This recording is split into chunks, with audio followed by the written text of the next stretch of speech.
What is our most pressing public health crisis? Here's a hint. It affects 35 million children across the United States. You might be thinking poverty, obesity, or opioids. But have you thought about trauma? Almost half of the nation's children have experienced serious childhood trauma. Things like physical or sexual abuse, witnessing violence, family separations, or race-related trauma, an area of trauma that might be new to you.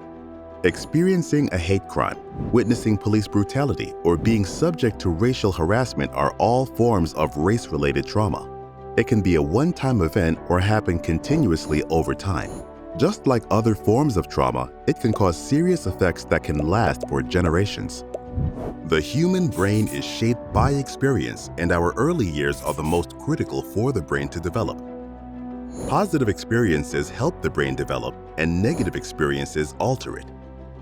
When a child experiences trauma, the brain develops differently, making things like assessing threats and controlling impulses extremely difficult.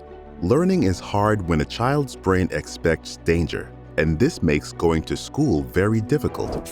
In Intermediate School District 287, we serve the top 1% of highest need students in the West Metro. Most of our students have experienced some kind of trauma. Meet Adrian. He's 7 years old and has been suspended from school 6 times since kindergarten for aggressive behavior. In his short life, Adrian has experienced multiple traumatic events that cause him to feel fear and anxiety. 24 hours a day, Adrian's brain scans his surroundings. Am I safe? Is there danger? How do I stay alive? Adrian is in survival mode. His trauma has disrupted his brain's normal development and functioning.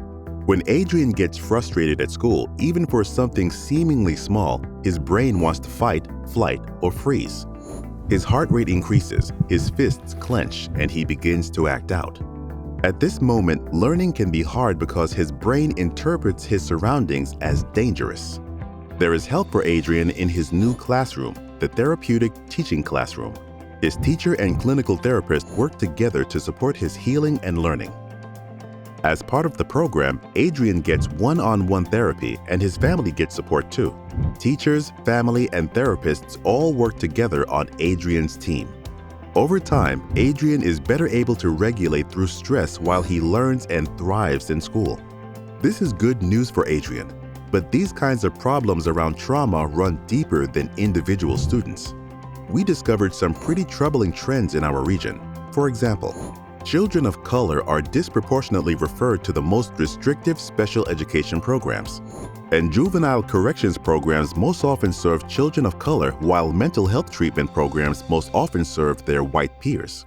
We have a moral imperative to interrupt trends like these and get all children the help they deserve. Let's stop asking, "What's wrong with that child?" and start asking, "What happened to that child?" The leading experts on childhood trauma tell us that with the right care and treatment, children can get better. Adrian's experience in the Therapeutic Teaching Classroom supports our approach. We know for certain that apart from therapy, the single most important factor for healing trauma is positive relationships with caring adults. Good thing our schools are full of them. However, relationships are not enough. Students also need a new approach to schooling, one that transforms how schools and mental health providers blend services so both healing and learning happen simultaneously in the classroom. We fund what we value. If we want to create bright futures for all students, we have to interrupt and transform the systems we've inherited. At 287, we're already succeeding. Programs like the Therapeutic Teaching Model and trauma training for school staff need dedicated funding. All of us have the power to voice what matters, and policymakers have the power to invest long-term in what we know works, healing and learning. Help students like Adrian become the norm, not the exception. Their future depends on it.